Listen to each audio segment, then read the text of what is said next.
It's go time again, and this one's not just another West Coast showdown. The Angels are clawing for pride, while the Mariners are lurking in the wild card shadows. Every pitch counts, every misstep could be the game, and tonight it's all about who seizes the moment under the bright lights.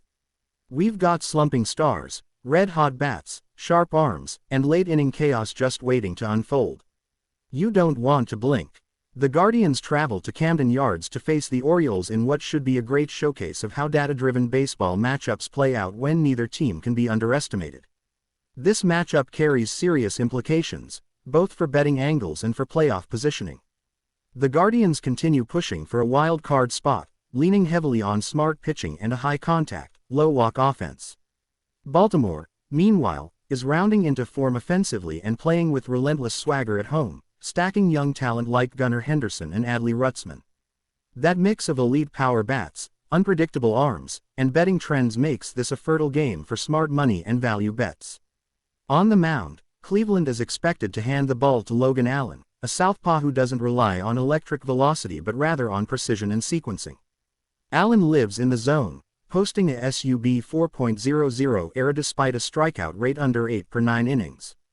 His changeup and cutter are his bread and butter, but he can be vulnerable to right-handed power bats once he loses strike zone control. Allen's home-road splits are relatively neutral, although he can start slowly with runners in scoring position on his first few innings. The Orioles, especially Henderson and Adley, tend to initiate contact early in counts, typically 0-1 or even first pitch, and that tests Allen's first inning. On the Baltimore side, expect Dean Kramer to take the ball, which brings its own share of volatility.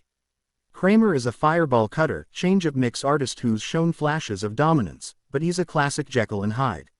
When sharp, he can eat 6 innings with mid-level velocity and soft contact. When off, he sprays meatballs that leave the yard in Camden's short right field porch.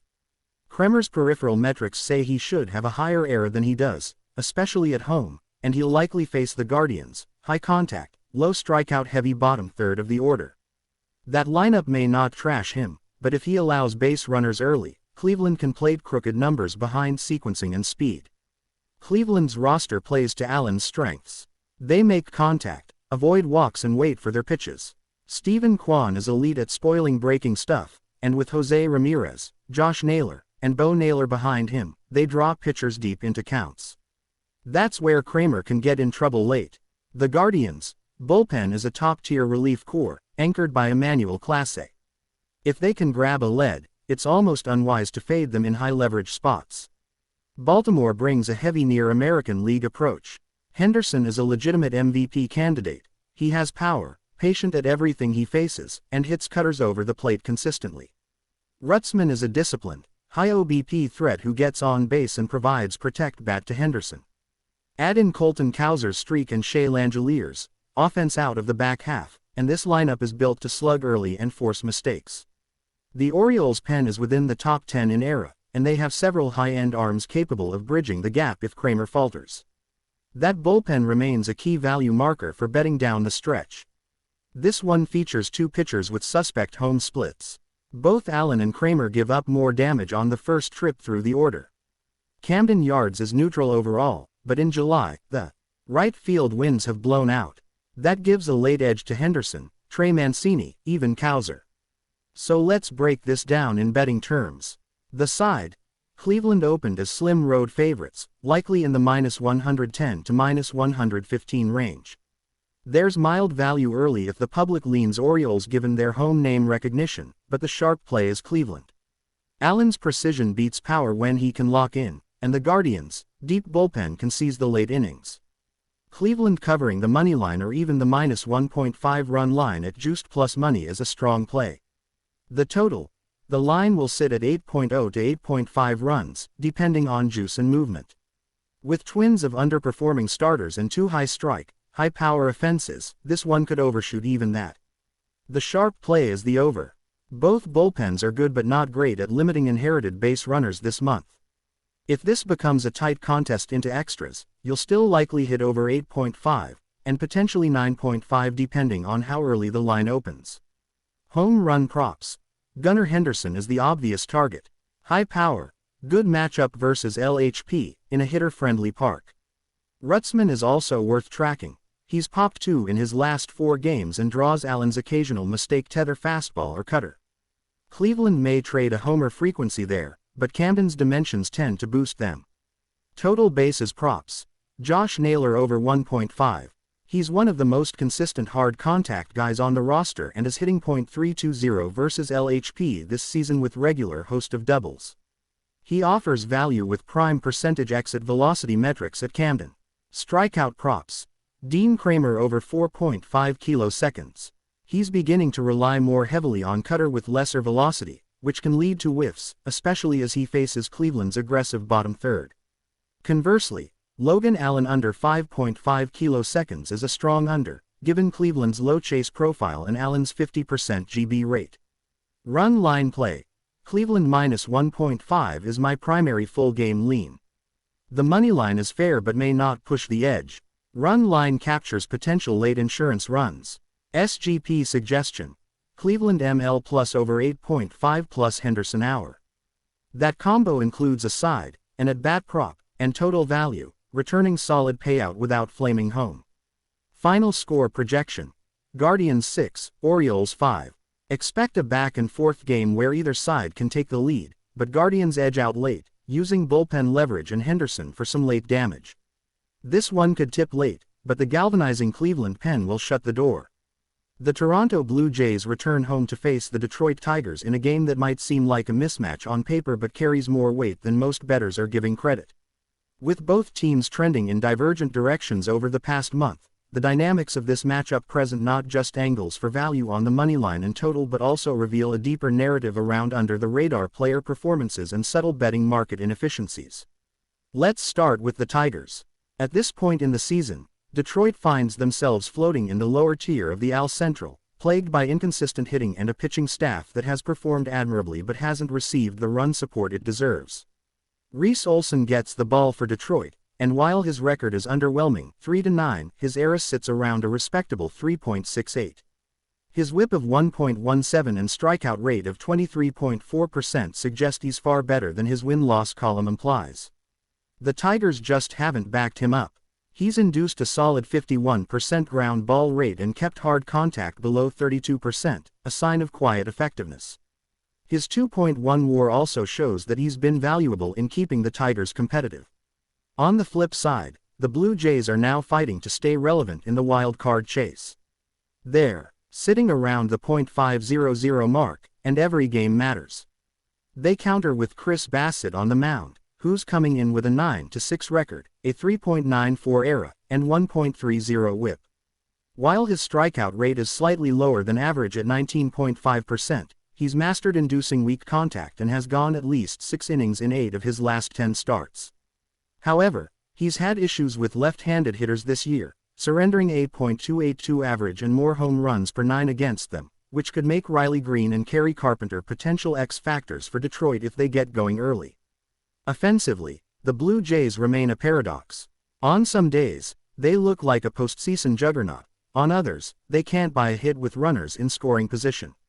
Vladimir Guerrero Jr. has posted a .275 average with 19 home runs and 63 RBIs but has struggled in clutch situations with RISP. Bo Bichette's contact hitting has declined significantly since returning from injury. George Springer, despite still being productive, is not nearly the same threat as he was 2 years ago, and the Blue Jays rank 21st in runs per game. However, their recent run of form, having scored 28 runs across their last 4 games, could indicate that the offense is trending in the right direction. Meanwhile, Detroit's offense remains bottom 5 in most key categories. They are averaging just 3.84 runs per game, with a team batting average below .230. Spencer Torkelson continues to underwhelm with power, and outside of Riley Green's OBP presence, the Tigers' lineup lacks true on-base consistency. Javier Baez remains a liability at the plate, with a sub-.600 ops, and the back half of their lineup offers minimal threat. When it comes to the bullpens, Toronto has the clear edge. The Jays' bullpen ranks top 12 in ERA and WHIP, while Detroit's pen ranks in the bottom third of the league. Jordan Romano and Yimi Garcia give the Jays 2 strong options to close out tight games, while the Tigers are still patchworking late-inning roles. Toronto is 8-4 in Bassett's last 12 home starts, and when favored by -140 to -160, they've covered the money line in 72% of those situations. Detroit, on the other hand, is just 6-14 in their last 20 games as a road dog of +130 or more. The market seems to be siding with the Blue Jays again, opening them around -150 favorites, with the total sitting at 8.5. Now, as always with It's the Final Round inspired breakdowns, here's where we read between the numbers. Detroit's lineup is full of right-handed bats, and Bassett thrives against those. Olsen has the skill set to suppress runs, but if he doesn't pitch deep, the bullpen can't be trusted. Toronto's offense may lack fireworks lately, but they have a higher floor and more pop, especially at home. And in clutch moments, advantage clearly leans to the Jays. Best bets for this matchup. Blue Jays moneyline -150 to -160, backing the superior bullpen, better home lineup, and a veteran starter against a team that has struggled to score all season. Under 8.5 total runs. Olsen has been a quiet ace, and unless Detroit collapses late, this feels like a 4-2, 5-3 type of game. Chris Bassett over 17.5 outs recorded. He's a workhorse and pitches deep into games at home. Riley Green to record a hit. If there's anyone on Detroit to trust to scrape a hit, it's him, especially against a pitcher with lefty vulnerabilities. Vladimir Guerrero Jr. to record an RBI. He's heating up and could take advantage of the Tigers' bullpen later in the game. Final score prediction. Blue Jays 5, Tigers 3. This is a classic case of, don't overthink it. Toronto has the better arms, better bats, and home field, but the value lies in angles like the under and player props. The Tigers will compete, but unless Olsen throws a gem, and they squeak out some late offense, expect the Jays to handle business. This is where desperation meets pressure. The Cardinals, fighting to stay relevant in the NL Central race, travel to Petco Park to face a Padres team that's spent most of the season trying to live up to massive expectations and payroll. What makes this matchup particularly intriguing is how both teams are shaped by inconsistencies, offensively and on the mound, and how that unpredictability gives us sharp betting edges if we look closely. The Cardinals are expected to send Miles Mikolas, 7-8, 4.65 ERA, to the mound. His 2025 campaign has been all about hard contact and low strikeouts. Mikolas has one of the lowest K9 rates among qualified starters in the NL, sitting under 6.0, meaning he's relying heavily on his defense and ground balls. That becomes a dangerous game when you're facing a Padres team that, while streaky, is filled with power from top to bottom. His ZERA and FIP both sit north of 4.80, and he's given up 18 home runs in just 1-1-2 innings. Mikolas' splits are especially rough against lefties, where he's allowing a .287 average and .351 OBP, and that's crucial against a Padres team that will likely feature Soto, Cronenworth, and Profar from the left side. The Padres counter with Matt Waldron, 6-6, 4.01 ERA, the knuckleballer who's becoming more than just a gimmick. Waldron has baffled teams in recent starts, allowing just 3 earned runs across his last 17 innings while racking up 21 strikeouts. His home-road splits are also favorable, 3.55 ERA at home in 2025 with a whip below 1.20. But what gives him the edge in this matchup is how the Cardinals struggle against off-speed and non-traditional pitches. Street Lewis has one of the league's lowest xWOBA numbers against knuckleballs and curveballs, and Waldron's ability to change pace has kept hitters off balance consistently. Offensively, the Cardinals remain one of the most frustrating teams to bet on. Paul Goldschmidt is showing signs of age, Nolan Arenado is battling back issues, and while Mason Wynn has been a bright spot at the top of the order, there's a lack of consistent run producers behind him. Over their last 10 games, they've averaged just 3.2 runs per game and ranked 27th in ops during that span. Their inability to drive in runners in scoring position risk continues to haunt them. They're bottom 5 in the league in risk conversion in July. The Padres, on the other hand, are trending up. Fernando Tatis Jr. is finally healthy and heating up, slashing .316, .389, .563 in his last 15 games with 5 home runs and 4 stolen bases. Juan Soto has been walking at a 21% clip this month, and Luis Arias continues to be a hit machine. Even Jackson Merrill, the rookie, is putting up clutch abs and providing speed at the bottom of the order. San Diego ranks 6th in the majors in team ops since the All-Star break, and their home run rate is steadily climbing. Looking at bullpens, there's no comparison here. The Padres have a legitimate late-inning shutdown trio in Robert Suarez, Yuki Matsui, and Adrian Morejon, who are holding batters under 8.200 average in high-leverage spots. Meanwhile, St. Louis has blown 5 saves this month already. Closer Ryan Helsley has been overused and now sports a 1.31 whip over his last 10 appearances, and the middle relief has been nothing short of disastrous. This is a game where late runs are likely to come from the Padres, not the Cardinals. Defensively, the Cardinals remain solid on paper, but in practice, they're making crucial mental mistakes, whether it's throwing errors or failed pickoffs. The Padres, with Tatis in right field and Kim anchoring the infield, have been among the top 3 teams in defensive runs saved. This could easily become a game decided by defense, and San Diego has the edge. From a betting standpoint, the line is likely going to open with San Diego as -140 favorites, and that might still offer value. The Padres are 11-3 in Waldron's last 14 home starts, while the Cardinals are just 2-6 in Michaelis' last 8 road starts. If you can find Padres ML up to -155, that's still playable. There's also value in the Padres team total over 4.5, especially given Michaelis' recent outings. He's allowed 4+ earned runs in 5 of his last 7 starts.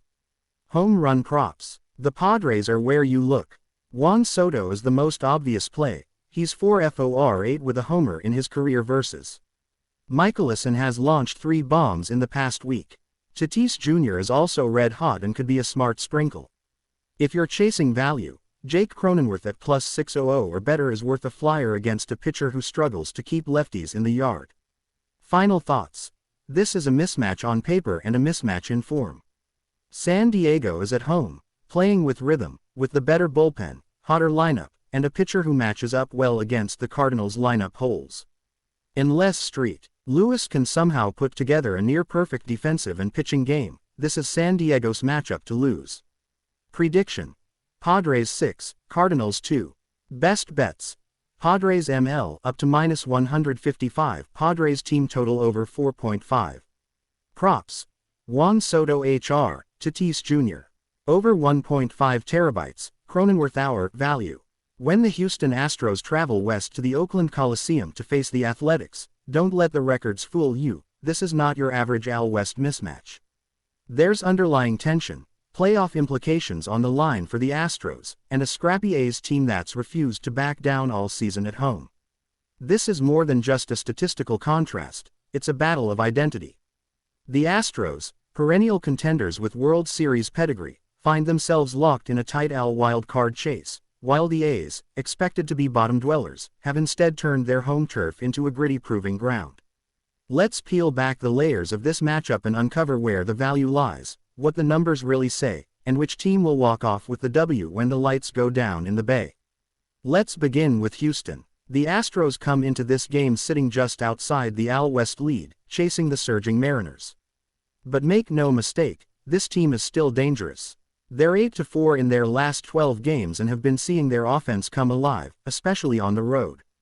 Yordan Alvarez has been absolutely scorching, slugging over .650 in July, while Alex Bregman and Kyle Tucker continue to find their rhythm. Their biggest question mark all season? Pitching. And that's where this game becomes extremely interesting. Slated to start for Houston is right-hander Hunter Brown. He's been enigmatic, flashes of brilliance followed by command issues. Brown owns a 4.51 ERA this season, but his FIP sits lower at 3.90, suggesting he's been somewhat unlucky. In his last 3 starts, Brown has posted a 2.33 ERA with 21 strikeouts and just 4 walks. He's locating better, missing bats with his slider, and holding opponents under 8.200 average in that stretch. The A's are vulnerable to good right-handers, especially those who can spin the ball, so expect Brown to pound the outer half and elevate when ahead in counts. On the flip side, Oakland will counter with lefty J.P. Sears.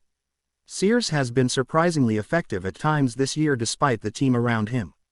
A 4.02 ERA over 100+ innings is respectable given his run support, but his recent outings have raised some eyebrows. He's allowed 10 earned runs in his last 13 innings and has struggled to keep the ball in the yard, particularly with right-handed power bats. That spells trouble against a Houston team loaded with elite righties and lefty killers like Jose Altuve, Chas McCormick, and Yainer Diaz. Now, tactically speaking, the Astros are built to punish soft-tossing lefties like Sears. Their ops against lefties is over .790 on the season, good for top 5 in the majors. More importantly, their strikeout rate drops significantly versus southpaws.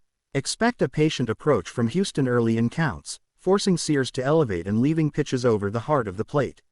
If he can't get ahead, the Astros could put up a crooked number by the third inning. Meanwhile, Oakland's offense has been streaky at best.